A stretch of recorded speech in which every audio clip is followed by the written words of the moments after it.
The Christmas Eve dinner at my parents' estate in Connecticut was exactly as insufferable as I'd anticipated. Crystal chandeliers cast expensive light over a table set with china that cost more than most people's cars. My family sat around it like a board of directors evaluating quarterly performance, except the only thing being evaluated was me. "So Rachel," my Aunt Patricia began, swirling her third glass of wine. "Still writing those little news stories?" I set down my fork carefully. "I'm still in journalism, yes." The table erupted in knowing laughter. My cousin Brandon, who worked at my uncle's hedge fund, smirked from across the table. "Journalism? God, that's still a thing? I thought the internet killed that industry years ago." "The industry has evolved," I said evenly. "Evolved into irrelevance," my father added, cutting into his prime rib with the precision of a man who'd spent 40 years making corporate enemies. "Nobody reads news anymore. It's all social media and influencers now. When are you going to accept that you picked a dying field?" My mother patted my hand sympathetically, which somehow felt worse than the criticism. "We just worry about you, darling. You're 34. Still renting that little apartment in the city. No husband, no children. And now this career that's going nowhere." "My career is fine, Mom." "Fine," my sister Victoria scoffed. She was 2 years younger and worked in luxury real estate, selling penthouses to the kind of people who appeared in the society pages she assumed I'd never make it into. "Fine is what people say when they're settling. I closed a $20 million sale last week. Brandon's fund just raised $3 billion in new capital. Cousin James is launching his third startup. What have you done this year besides write articles nobody reads?" "I've been working on a project." "A project?" Uncle Richard repeated, his tone dripping with condescension. He ran a private equity firm that had made him obscenely wealthy and insufferably arrogant. "Let me guess. Some investigative piece about corporate malfeasance that will get a few thousand clicks and change absolutely nothing?" "Something like that. That's the problem with journalists," he continued, warming to his favorite subject. "You people think you're changing the world with your little exposés, but you're really just entertainment for people who want to feel morally superior while doing nothing. Meanwhile, people like me actually build things, create value, make real impact." "Speaking of impact," Aunt Patricia interjected, "did you hear about the Morrison merger? $8.5 billion. Can you even imagine that kind of money, Rachel? That's real power. That's real influence. Not whatever tiny salary you're making at that news blog." "I don't work for a blog. Website, blog, whatever," she waved dismissively. "It's all the same. Digital nonsense that will be forgotten in a week."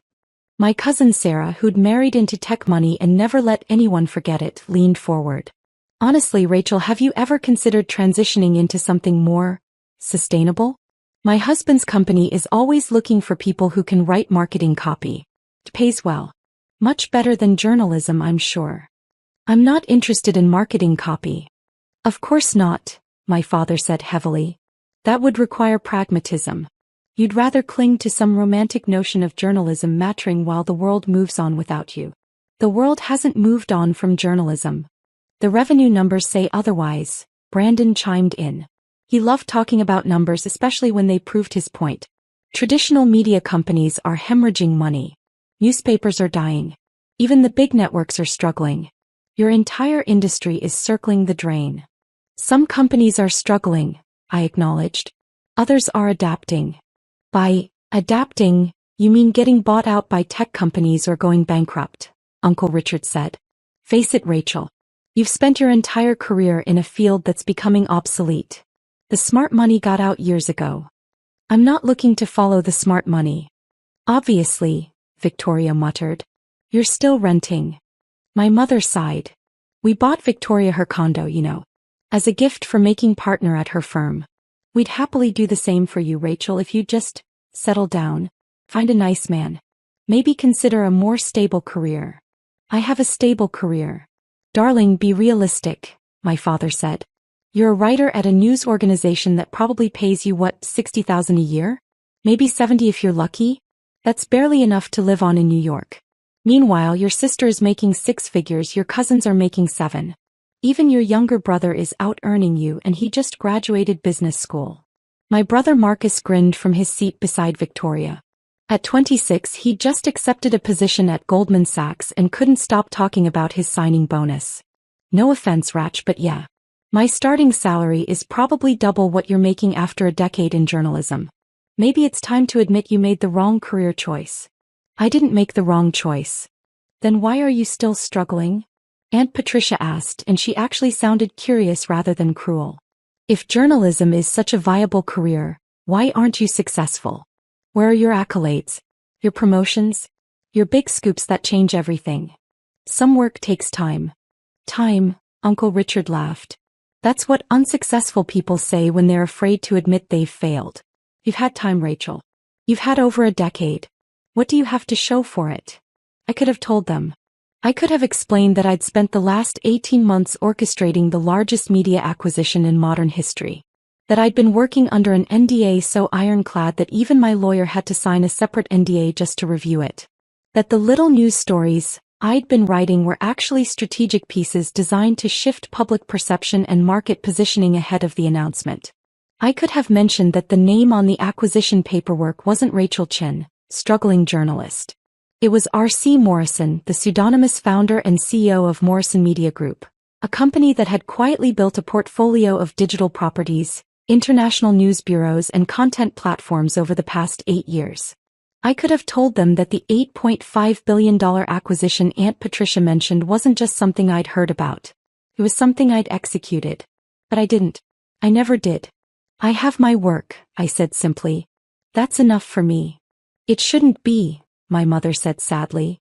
You're wasting your life, darling. You're wasting your potential. Your mother's right, my father added. You were top of your class at Columbia. You could have gone into law, finance, consulting, any field where your intelligence would actually translate into success. Instead, you chose journalism. Why? Because I believe in it. The table went quiet for a moment and then they laughed. Not cruel laughter exactly. More like the indulgent chuckling of adults watching a child insist that Santa Claus is real. You believe in it, Brandon repeated. That's adorable. Really. But belief doesn't pay the bills. Belief doesn't build wealth, Uncle Richard agreed. Belief doesn't get you into the circles that matter, Victoria added. Belief doesn't attract a quality husband, Aunt Patricia finished. My phone buzzed in my clutch. I ignored it. That's probably your editor, Marcus joked. Calling on Christmas Eve because some minor story broke and they need someone desperate enough to work on a holiday. Another buzz. Then another. You're very popular tonight, my cousin Sarah observed. Or is your phone always this busy? It's just work. On Christmas Eve, my father said with disgust. This is exactly what I mean. They exploit you because you let them. They pay you nothing and demand everything and you just accept it because of some naive belief in journalism. My phone was buzzing continuously now. I pulled it out of my clutch intending to silence it. 7 missed calls from my CFO. 4 from my head of PR. 11 from my legal team. 3 from my head of strategic communications. And 1 text from James Rothschild, the CEO of the network consortium we just acquired. It's out. Wall Street Journal broke early. Call me immediately. My stomach tightened but my face remained neutral. Excuse me, I said quietly, standing. I need to take this. Of course you do, Victoria sighed. The dedicated journalist always on call. Probably some emergency about a typo in tomorrow's edition, Brandon said, and they all laughed again. I walked out to the foyer, my heels clicking on marble floors that had echoed with my family's disdain for as long as I could remember. I dialed Rothschild. Rachel, he answered immediately. The Wall Street Journal published early. The acquisition is public. How bad is the leak? It's not a leak. Our official announcement was scheduled for December 26th. They ran it tonight but everything is accurate. Your name is on it. R.C. Morrison is public knowledge now. I closed my eyes. Send me the article. Already in your email. But Rachel, you should know, it's above the fold. Main headline. Mystery media mogul R.C. Morrison revealed as Rachel Chin, 34, in stunning $8.5 billion network acquisition. They have everything. Your background, your history, your Columbia degree. They connected all the dots. How? Someone on the regulatory filing team got sloppy. Doesn't matter now. The story is out. Bloomberg picked it up 10 minutes ago. Reuters just went live. CNN is running a breaking news banner. Your face is going to be on every financial news program by midnight. What's the market reaction? Our stock is up 14% in after-hours trading. The network consortium stock is up 22%. Investors are calling it the most brilliant media play in a decade. Everyone wants to know how you pulled it off. What about internal? The newsrooms are thrilled. Staff retention concerns just evaporated. Everyone wants to work for the mysterious mogul who saved journalism. PR is drafting statements. Legal is handling the regulatory notifications. Everything is proceeding according to plan. Just 8 hours ahead of schedule. 8 hours on Christmas Eve, he corrected. Which means you're trending on social media. The narrative is already being written. Young woman secretly builds media empire while family thinks she's a struggling journalist. It's a hell of a story, Rachel. It's my life, not a story. Well, it's both now. You need to make a statement. I'll handle it. Your family is going to see this. If they haven't already. I know. Do you want me to send the PR team to help manage? I said I'll handle it. I ended the call and opened my email. The Wall Street Journal article was there, complete with a photo they must have gotten from my Columbia graduation. The headline was exactly as Rothschild described. The article detailed everything. How I'd founded Morrison Media Group at age 26 using a modest inheritance from my grandmother, the only family member who'd ever believed in me. How I'd published under a pseudonym to avoid the scrutiny and sexism that plagued young women in media. How I'd quietly acquired struggling digital properties, revitalized them with quality journalism and innovative business models, and built them into profitable ventures. How I'd spent 18 months negotiating the acquisition of a major network consortium, outmaneuvering tech giants and traditional media conglomerates to secure the deal. How I'd structured the financing through a combination of strategic investors, media partnerships, and my own capital. How I'd planned to revolutionize the network's approach to journalism while maintaining editorial independence. The article called it the most significant media acquisition since Jeff Bezos bought the Washington Post. It compared me to Katharine Graham and Arianna Huffington.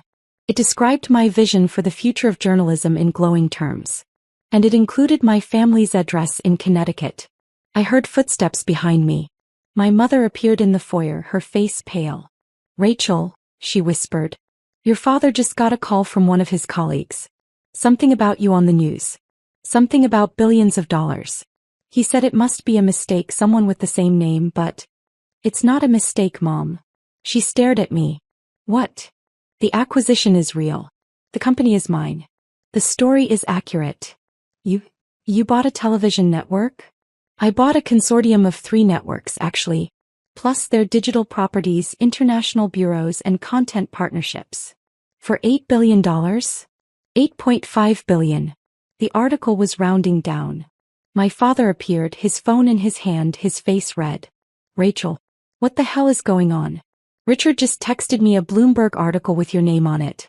Something about you being a CEO? I am a CEO. I have been for 8 years. 8 years, he repeated slowly. You've been running a company for 8 years and never mentioned it? I've been building a media empire while you all assumed I was a failure. Yes. Victoria emerged from the dining room, her own phone glowing in her hand. This can't be real. You can't be R.C. Morrison. That person is a genius. Billionaire. You're just a news writer? I finished quietly.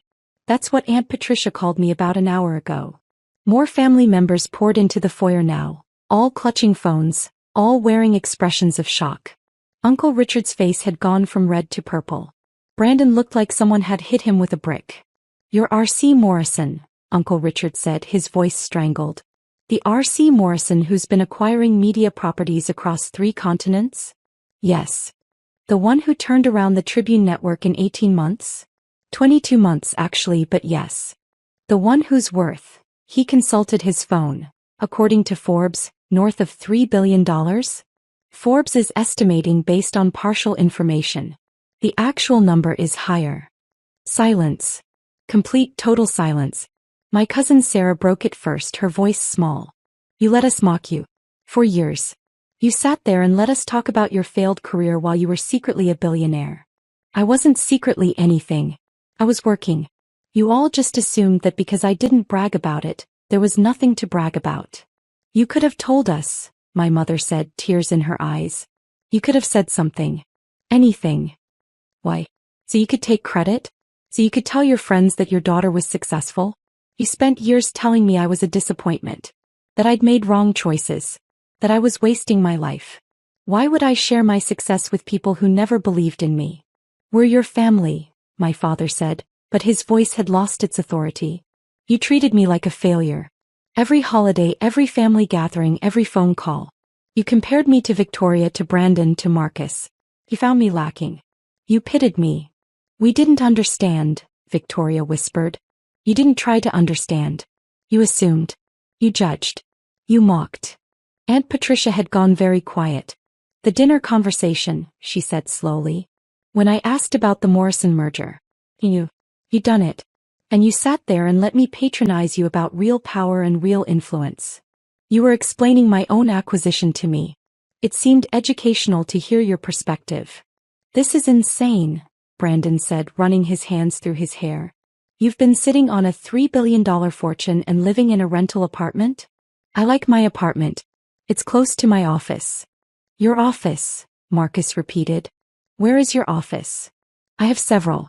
Primary headquarters is in Manhattan. International offices in London, Singapore, and Sao Paulo.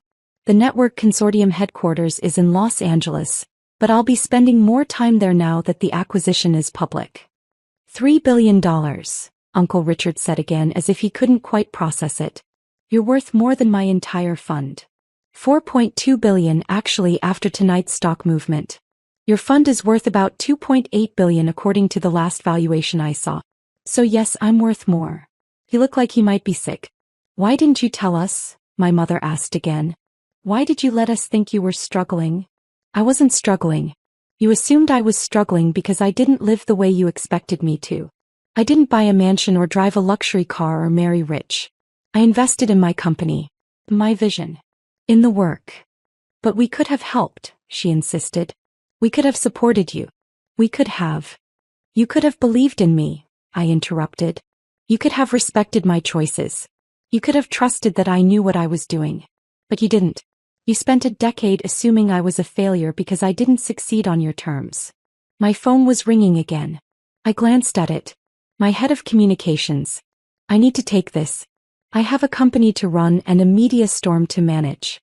Rachel, wait, my father said. We need to talk about this. We need to understand what happens now. Now I go back to work. I've got 3 networks to restructure, 2,000 employees counting on me, and a vision for the future of journalism to implement.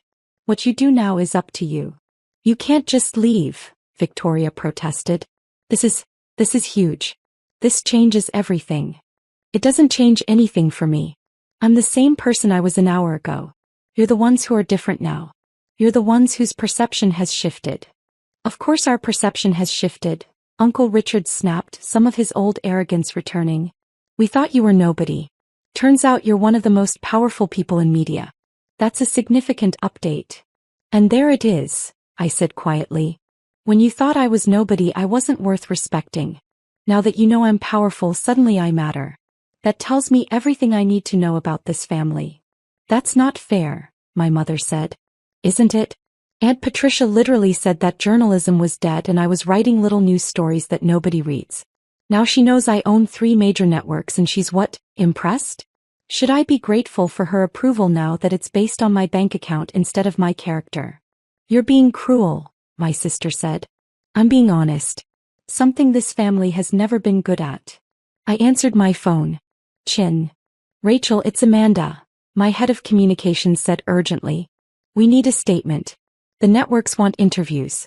CNN, Bloomberg, CNBC, everyone. They want you live tomorrow morning. I'll do one statement. Written.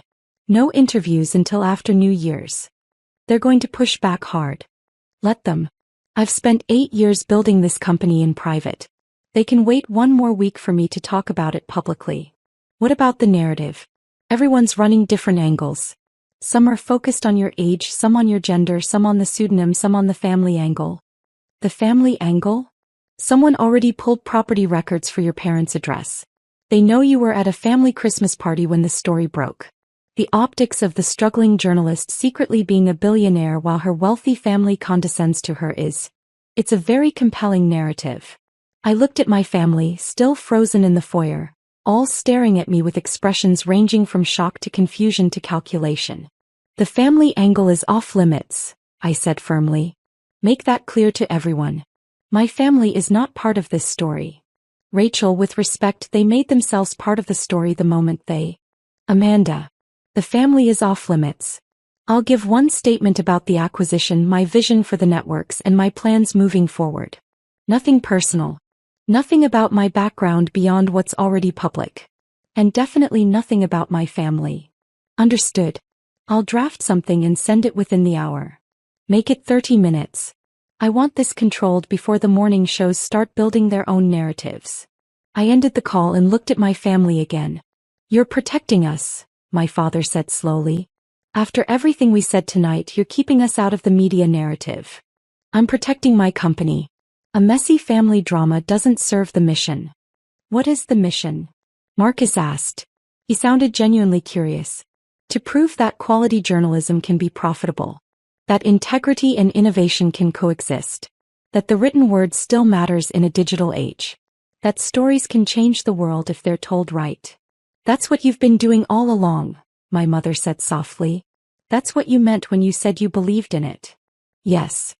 We should have believed in you, she whispered. Yes, you should have. Another silence fell, this one heavier than the last. Uncle Richard cleared his throat. I owe you an apology. What I said at dinner about journalists not creating real value, about your industry being obsolete. You meant it, I said. Don't apologize for meaning it. Just recognize that you were wrong. I was wrong, he admitted. Spectacularly wrong. We all were, Victoria added. I'm sorry, Rachel. I'm sorry for how I treated you. For how we all treated you. Sorry doesn't erase a decade of condescension. No, my father agreed. It doesn't. But maybe it's a start. I studied him. This man who'd questioned every choice I'd made. Who'd compared me to my siblings and found me wanting. Who'd assumed I was a failure because I didn't chase his definition of success. Maybe, I said finally. But things are different now. I'm not the family disappointment anymore. I'm not the one who needs your advice or your pity or your concern. I'm the one with 3 networks to run and 2,000 employees counting on me. I'm the one who gets to define success on my own terms. We understand, my mother said. Do you? Because an hour ago you were offering to buy me a condo if I'd just settle down and get a real job. Now you know I could buy this entire estate in cash and not notice the money. Does that change how you see me? Or does it just change how you see my value? She didn't answer. That's what I thought. I walked toward the door, pulling my coat from the closet. You're leaving? Brandon asked. It's Christmas Eve. I have work to do. A statement to approve. A company to manage. A media empire to run. Will you come back? My mother asked quietly. For Christmas Day? I paused at the door. I don't know, Mom. I've spent a decade coming to these gatherings and being made to feel small. Being told I wasn't good enough, wasn't successful enough, wasn't living right. Do you know how exhausting that is? We didn't mean. You did mean it. That's the problem. You meant every word. You believed I was a failure. You pitied me. And now that you know the truth, you want me to pretend none of that matters. We want a chance to make it right, my father said. You had chances. Every time I tried to talk about my work and you dismissed it. Every time I said I was happy and you told me I was settling. Every time I asked you to trust me and you assumed you knew better. We were wrong, Victoria said. We were so wrong. Please, Rachel, don't shut us out. I looked at my sister. At this woman who'd spent years positioning herself as the successful one, the practical one, the one who'd made smart choices. Who'd sold penthouses and felt superior to my journalism career. I'm not shutting you out, I said finally. But I'm not going to pretend this didn't happen. I'm not going to make you comfortable with your own behavior. You spent years making assumptions about my life. Now you get to live with the reality. Which is? Uncle Richard asked. That the person you all pitied is now the most powerful media executive in the room. That the career you mocked is now shaping national conversations. That the choices you question built something that will outlast all of your hedge funds and real estate deals and corporate positions. You're right, he said quietly. You're absolutely right. I know I am. I've always known I was right. I just stopped needing you to know it too. I opened the door. Cold December air rushed in, carrying the scent of snow and possibility. Rachel, my mother called. Please. Just tell us one thing. What? Are you happy? With everything you've built, everything you've accomplished. Are you happy? I considered the question. Thought about my company, my vision, my work. Thought about the 2,000 journalists who'd just gained job security because of my acquisition. Thought about the stories that would be told, the truths that would be uncovered, the difference that quality journalism could make. Yes, I said simply. I'm happy. I'm exactly where I want to be, doing exactly what I'm meant to do. The only thing that would have made it better is if my family had believed in me along the way. We believe in you now, my father said. Now that you have proof. Now that the evidence is undeniable. Now that my success is public and verified and impossible to dismiss. That's not belief, Dad. That's just acceptance of facts. I walked out into the cold Connecticut night, leaving my family standing in the warm glow of their expensive foyer. My phone was already ringing again. Investors, board members, journalists, all wanting a piece of the story. But the real story wasn't about the acquisition or the money or the power. The real story was simpler than that. I'd spent a decade building something that mattered while the people who should have supported me assumed I was failing. I'd proved them wrong without ever needing their validation. And now, walking away from their shock and their apologies and their sudden respect, I felt lighter than I had in years. Epilogue. The official announcement went out at midnight. My statement was brief, professional, and focused entirely on the vision for the newly acquired networks. I didn't mention my family. I didn't mention the years of doubt or dismissal. I just talked about journalism, integrity, and the future. By morning, I was on the cover of every major business publication. The mystery mogul revolutionizing media. Rachel Chen's brilliant gambit. How one woman saved journalism while everyone thought she was failing. My mother called 17 times. I didn't answer. My father sent an email titled, "We need to talk." I archived it. Victoria left a voicemail saying she was proud of me. I deleted it without listening all the way through. But my grandmother's voice, the one I kept in my head from all those years ago when she'd given me that inheritance and told me to do something that mattered, that voice was loud and clear. Show them what belief looks like, she'd said. Show them that success isn't about their approval. I'd shown them. And it felt perfect. 6 months later, the networks I'd acquired were profitable for the first time in 4 years. 18 months after that, we won our first Pulitzer for investigative journalism. My family eventually accepted that I wasn't going to pretend Christmas Eve never happened. We had a tentative relationship now. Polite, professional, distant. They'd learned to respect my work. I'd learned that some wounds don't heal just because the facts change.